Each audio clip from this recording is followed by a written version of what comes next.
we're going to talk about Absalom.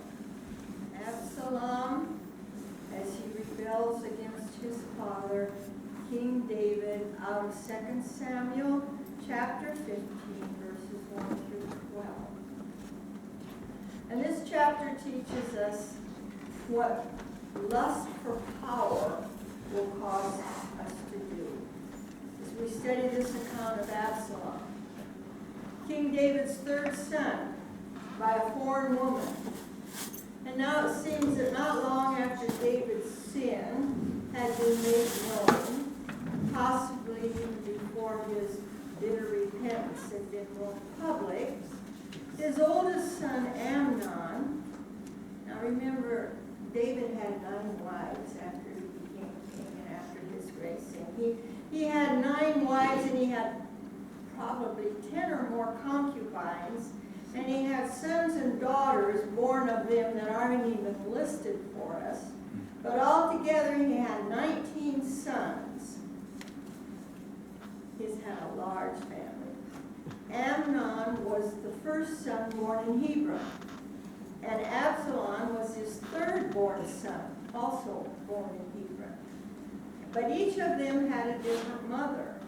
And it seems that Amnon, David's oldest son, had become so influenced by his father's example with Bathsheba that consequently he committed a dastardly crime toward his half-sister.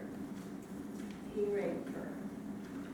And David was very angry when he found out about it, but he didn't take any steps toward punishing his son, who of course would be next heir to the throne.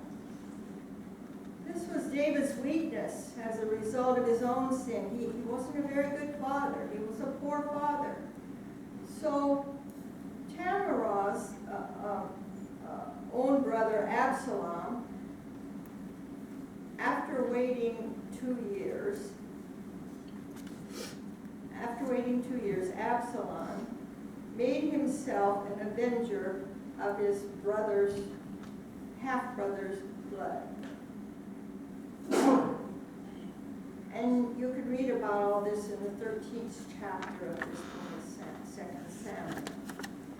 And at a feast that he had arranged to give for all the king's sons, he killed his half-brother Amnon, the king's oldest son, which was a grievous family affliction as well as it was a public calamity. The king's son killing his half-brother was a terrible, terrible thing. But don't forget, God had forgiven David's sins, but David had done things that God said, "Thou shalt not do." And although his sins were forgiven, remember, trouble was going to follow him. The judgment of God against David was that the sword would never depart from his house. Now we're seeing that happen as David's son Absalom kills his older half-brother Amnon. Now we see the chickens coming home to roost. And we see that what you sow, that you shall also reap. Trouble's coming to David. It's coming thick and it's coming fast. And now Absalom, being afraid of his father's anger, he runs away and he goes to Grandpa's house. He goes to his grandfather's home for safety. He goes to Eber in Syria, far east of the Sea of Galilee. And he stays there for 3 years. And during this time, David mourned for him. He was more like David than any of the other sons. And he mourned deeply for him. He wished he'd come back, but that's all that he did. Just wished. So now, Joab steps into the picture. David's close friend. Remember Joab. He's always hanging around somewhere. And Joab now, knowing David's hard struggles as a parent, he's decided that it's time for him to act as a mediator and to relieve his friend David, the king, all the pressures that he'd been under. He knows David's heart. He knows David is longing for Absalom, and he wants to pardon him. So Joab, goes around and he finds this certain young woman that he knew very well. She's a very wise woman. And together they plotted to get David to invite Absalom back home. This again you can read in chapter 14. Now remember, it's been 3 years. David is recovered now from his sorrow, from Amnon's violent death, and he's longing to see his exiled son again after 3 years of absence. So this young woman and Joab got together, and she played the part in this plot very, very well. And it stirred David's heart. It made him see himself, the whole story, the mournful tale, her posing as an elderly widow in distress, all combined to move the heart of David with compassion. And he relented, and he sent Joab to Geber to get Absalom, which Joab did. But David made another serious mistake because he refused to see him when he came back home. David said, it's okay, let him return to his own house, but I don't want to see him. It would have been better for David not to let him come back at all, because Absalom naturally resented his father's attitude toward him. And he began to plot against his father. And for 2 years now, he's been in Jerusalem, and not so much as he's been seeing his father. He's been back in Jerusalem for 2 years, not so much as even seen his father's face, not had any communication with him whatsoever. And he's getting tired of this. It's been 5 years since the murder. Absalom is 24 years old now, and David is 56 years old. And if he forgave his son enough to allow him to come back home, Absalom is thinking then, why won't he let me see him? Let us be restored. Let me be restored to his grace and to his favor as a son. So Absalom, being sick and tired of this whole mess and this whole relationship, sent for, guess who's in the picture again? Joab. Joab had brought him back to Jerusalem. And now he's hoping that Joab would go to David and help patch up their differences enough so that they could at least come and see one another. But Joab wouldn't come.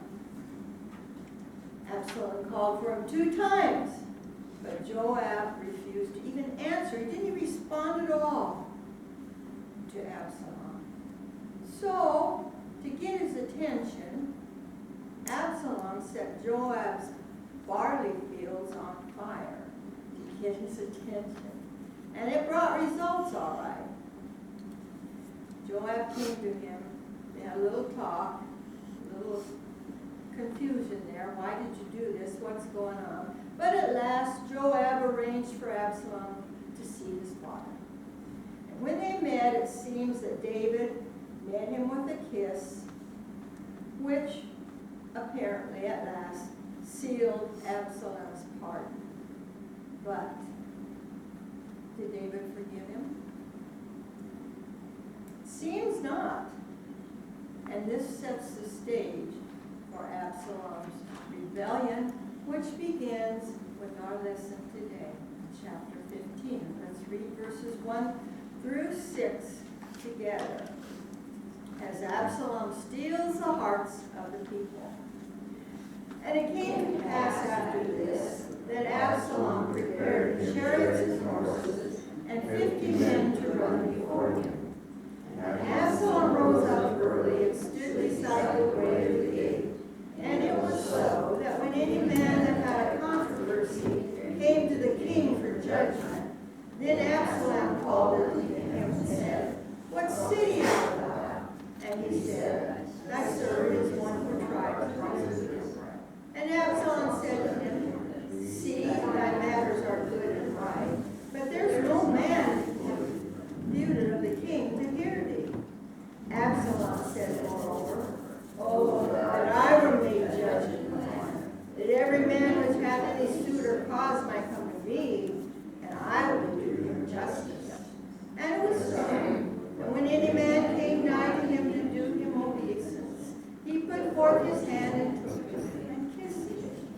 And on this manner did Absalom to all Israel that came to the king for judgment. So Absalom stole the hearts of the men of Israel. After 2 years now, it's been 2 years, and Absalom's cold reception by King David, his father, is over. He's finally obtained from his father the position that he so much desired for so long at Jerusalem. Because you see, Absalom had set his heart on becoming king of Israel. And he's now on good terms with his father, or so it looks like on the outside. But there was rebellion in his heart for the way his father treated him when he came back home after 2 years. The king had kept him at arm's distance, wouldn't attempt to make any kind of a contact with his son whatsoever, by mouth, by letter, by messages. But Absalom had a great confidence. He had unlimited confidence in himself. And during these 2 years, he didn't let any grass grow under his feet. He was young, he was bold, he was violent, he was revengeful, he was proud, enterprising, handsome, eloquent, and he had a beautiful head of hair. And in chapter 14 it tells us that every year it says he pulled his hair. He cut his hair and sold it. He had his hair cut at the end of every year, and it was a really heavy head of hair, and he made money on it. It tells us that the hair that he cut at the end of every year weighed almost 4 pounds, if you can imagine. 200 shekels, it was a pound, is what he got paid for that hair. That's 32 cents, so it amounted to $64, which I'm sure in those days was a great amount of money. Now this is important, this bit about his hair here, because we're going to see how it played a part at the end of his life. So Absalom was flattering, and he was ambitious, and he was vain. That was his character. And this has made him very popular with the people. But morally speaking, he was a fool, and he didn't know it. So now that he's been restored back to his father, thanks to Joab, he sees no hindrance to getting the throne after the death of his older brother Amnon, whom he killed, but had been pardoned for his murderous act by the king. And Absalom despised Solomon. He despised him because of his birth to a woman who had sinned with David, his father.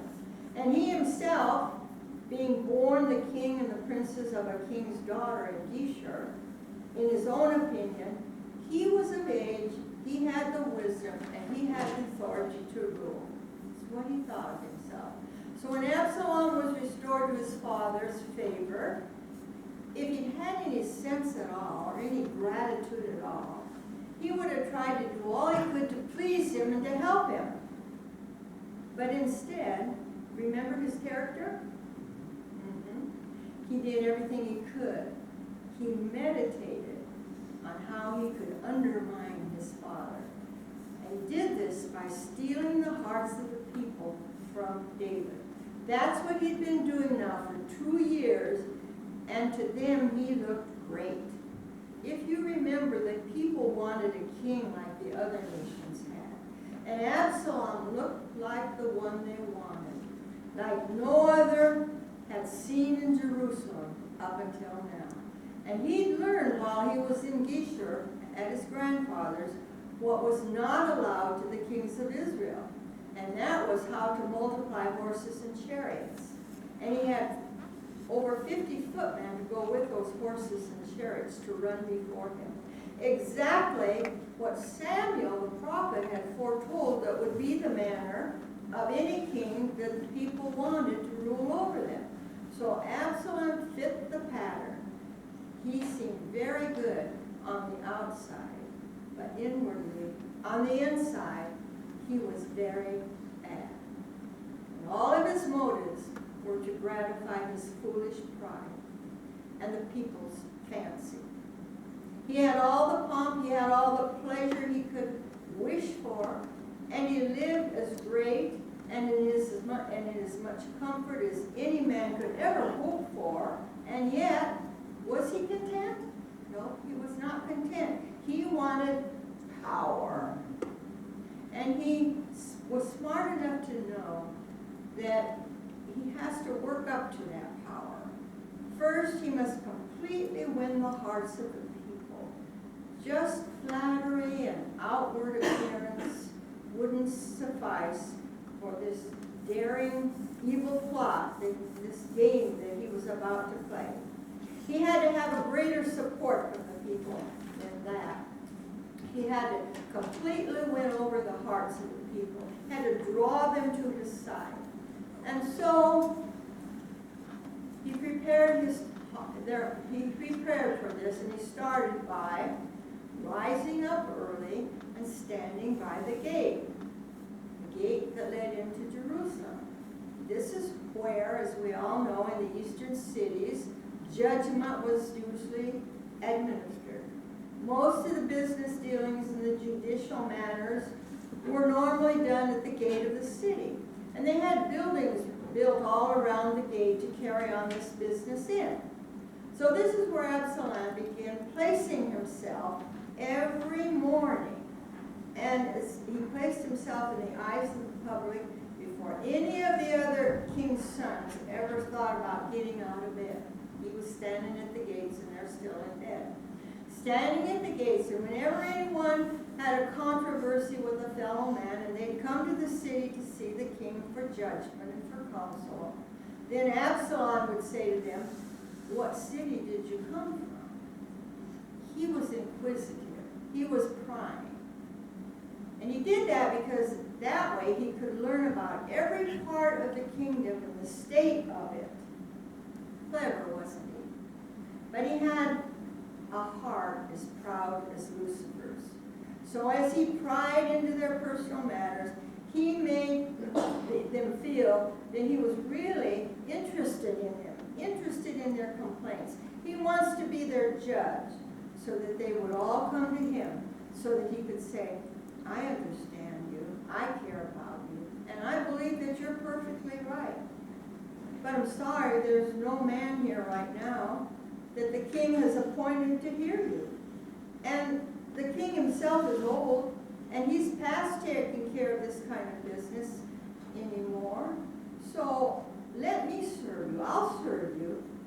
So he recommends who? He recommends himself to them, hoping that they'll welcome his offer, and before long say, "Oh, Absalom, the judge, he's so good to us, we'd like to have him for it." That's just what he was aiming to do.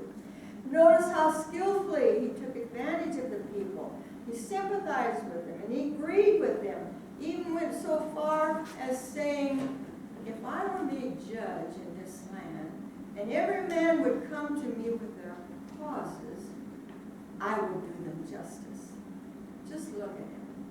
He himself, who should have been judged to death for murder, now he has the audacity to aim at being a judge for other people.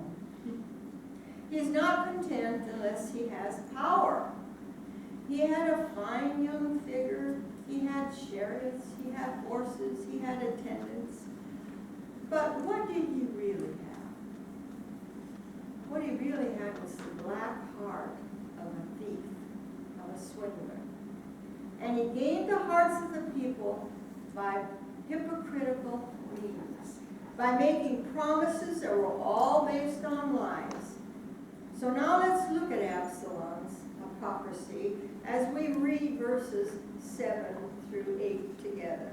"And it came to pass after 40 years that Absalom said to the king, I pray thee, let me go and make a vow which I vowed unto the Lord in Hebron.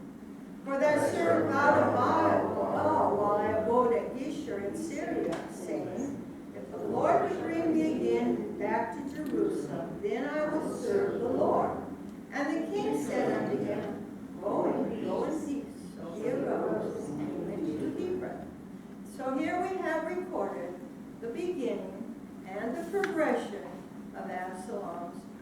rebellion, of his hypocrisy.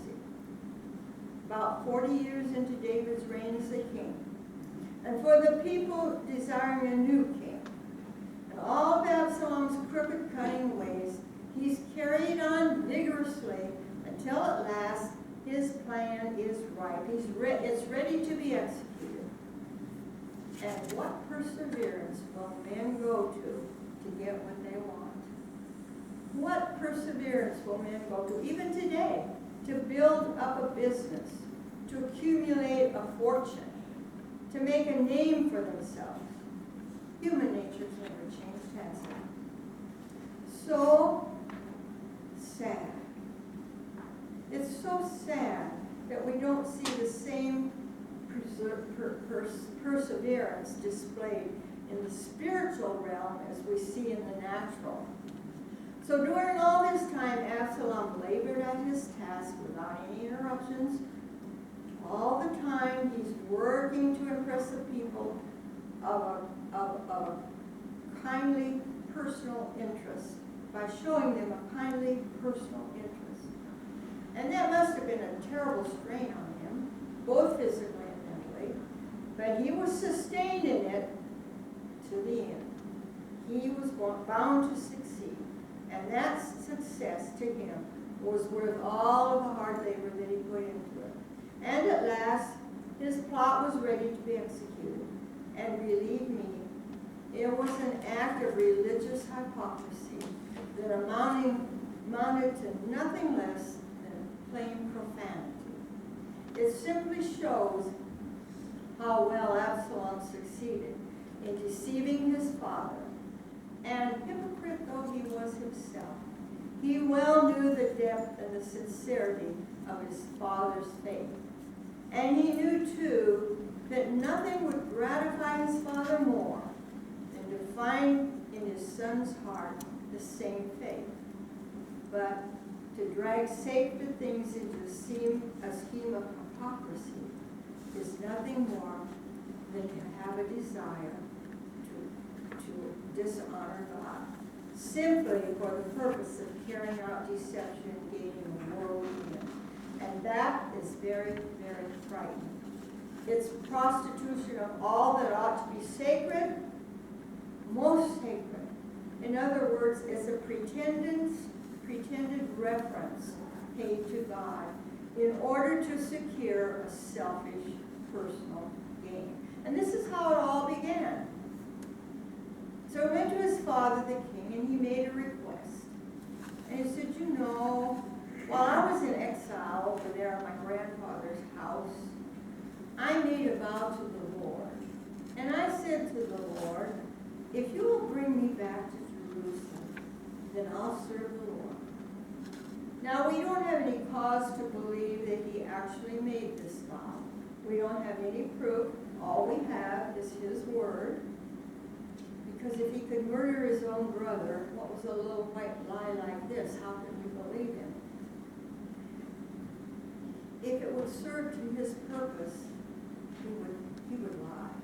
So nobody could disprove it. So under this pretense that he made a vow with the Lord, and he wanted to go back now and pay that vow, David didn't question him at all. It pleased him to think that his son had even made that vow, and that now he was going to go back and fulfill it to the Lord. That pleased David very much. So he didn't even question him, even though he made the vow in Syria while he was in exile, and now he's going to go back to Hebron. David didn't pick up on that. So David doesn't question him. He immediately responded and said, oh, go in peace. Go back to Hebron.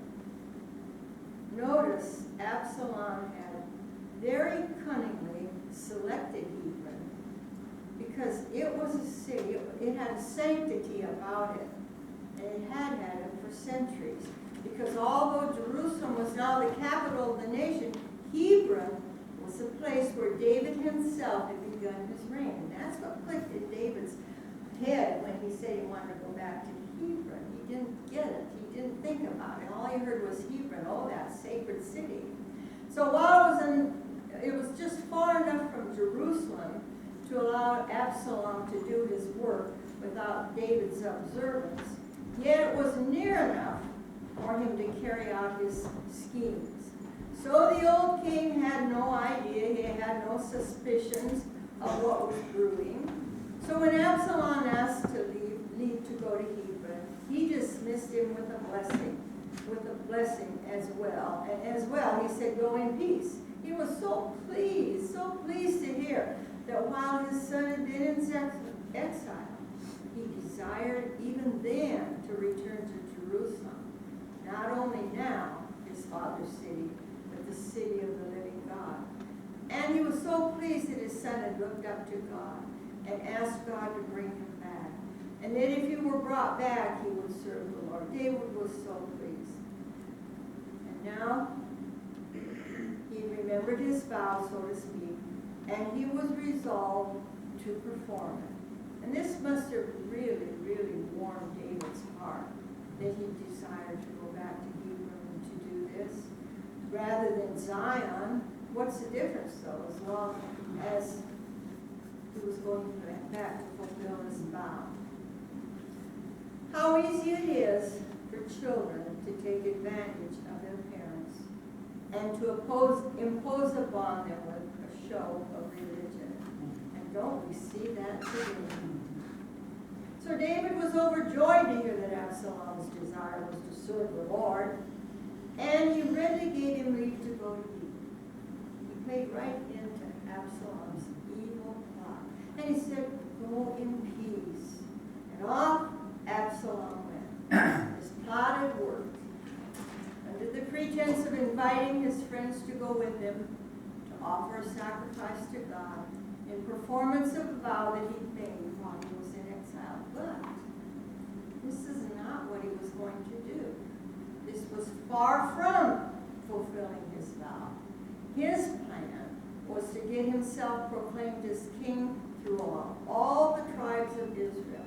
So let's now see his plot unfold as it opens up now into open rebellion. And read verses 10 through 12. But Absalom sent spies throughout all the tribes of Israel, saying, as soon as you hear the sound of the trumpet, then you shall say, Absalom reigneth in Hebron. And when Absalom and 200 men out of Jerusalem that were called, and they went in their simplicity, and they knew not anything. And Absalom sent for Ahithophel, the Gileadite, David's counselor from his city, even from Gilgal, while he offered sacrifices. And the conspiracy was strong, for the people increased continually with Absalom. They increased continually with Absalom. This secret revolt is about to break out now into an open crisis. Absalom has gotten a good number of men, probably they were the important men of Israel. He'd won their hearts. They went with him to Hebron, about 200 of them in number, under the pretense of celebrating a feast of sacrifice. And they went not in the least suspecting that Absalom had anything bad designed other than this feast of sacrifice. But his real purpose was to get himself proclaimed king throughout all the tribes of Israel. And when he got there, first thing he did was send out spies throughout all the tribes of Israel. And he gave them instructions. And these were their instructions. He said, now you keep watching, you keep listening. And as soon as you hear the sound of a trumpet, then you get out there and you start running around and shouting, hear the good news, hear the good news. It's Absalom, he's reigning in Hebron. Some would conclude, no doubt, that David was dead and that this was the truth. Others, maybe that he had resigned. So it wouldn't be hard to draw in many of them as the news was quickly spread. Absalom reigns in Hebron. But all the while, Absalom is piously offering sacrifices and feasting in Hebron. And while he was feasting, he sent out a call to his good friend and David's friend, or former counselor, Ahithophel. Now it seems that David and Ahithophel had a falling out. And now Absalom was counting on him, apparently not knowing this.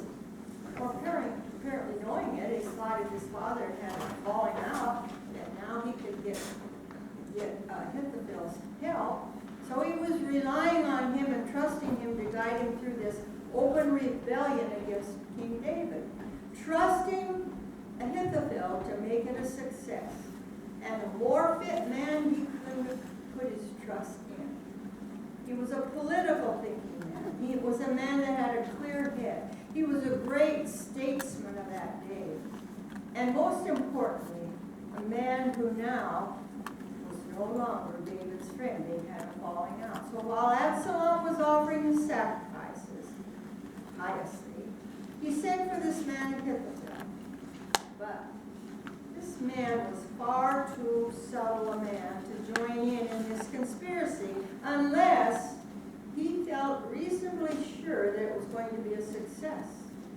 And successful it would have been if Absalom had followed his advice because he had given him good advice. Now remember, Israel was now the most prosperous nation on the face of the earth. And why? Because of King David. And that the people would not follow him.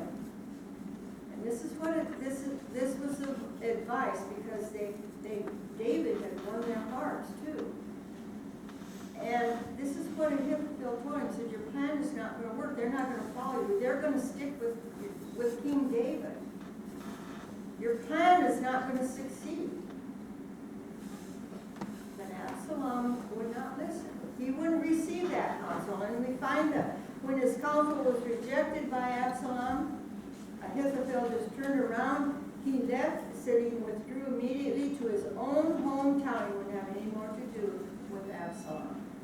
And he put his household in order, and chapter 17, verse 23 tells us that he hanged himself. Well, the rebellion proved to be popular at first, proved to be a great success, but as soon as David heard about it, he immediately left Jerusalem. He wasn't going to fight against his own son, and he wasn't going to fight in his own city of Jerusalem and bring shame to the holy city of Jerusalem. The threat of a siege in Jerusalem and the risk of being taken by that assault induced him to leave Jerusalem. Remember, this had been a time of peace. David didn't have any standing army at this time. He wouldn't be able to resist this attack from his own son that had betrayed him. So his flight was not from being a coward. It was for having wisdom, because he felt that he would be fighting against his own son, but more than that, fighting against God. So he flees Jerusalem, and he appears as a penitent man rather than a vigorous, valiant captain. And Absalom took out after his father. So David enlisted Joab and Joab's brother, and a great battle followed out in the woods of Ephraim. And the whole record of this bitter battle is recorded in chapter 18. And that's what we're going to study next week. So the rebellion triumphed without a blow, one of the most brilliant enterprises in all history. But Absalom was well repaid for all of his self-denial, his clever hypocrisy. And after all of his evil plans and his long patience, he reached his goal. He was king, but what did he gain? What did he accomplish? He must have been glorified in himself and in his accomplishments. But look again.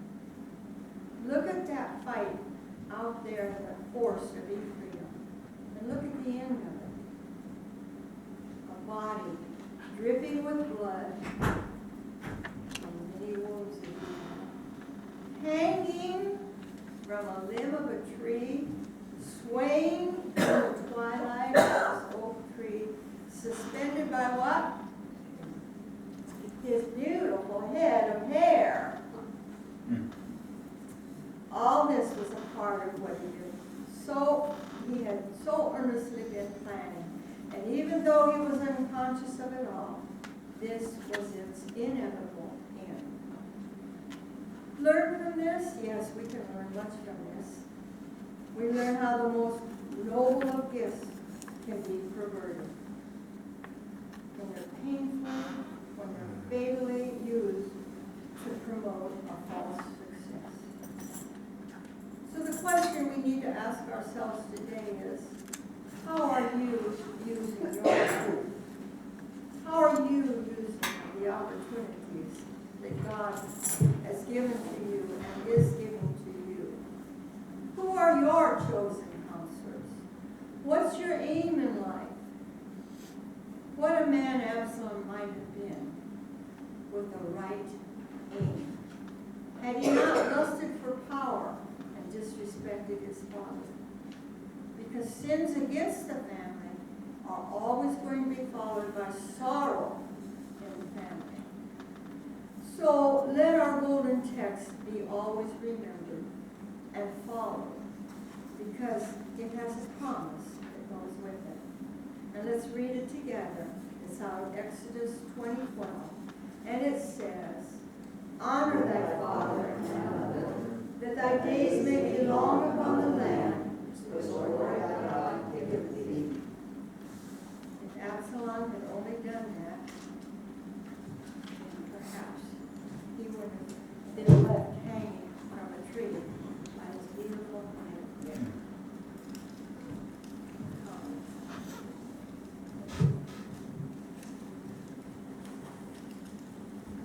Father, we thank you for your word today, reminding us of who we are in you, reminding us that all we have comes from you, reminding us that when we sow to ourselves, we will reap also to ourselves. And so, Father, as we continue on in this life of David and the rebellion of his sons, keep in our hearts and keep reminding us that to always seek first the kingdom of God and your righteousness. Not to go out on our limb, not to take the gifts that you've given us and misuse them. But God, may they always be used to bring glory and honor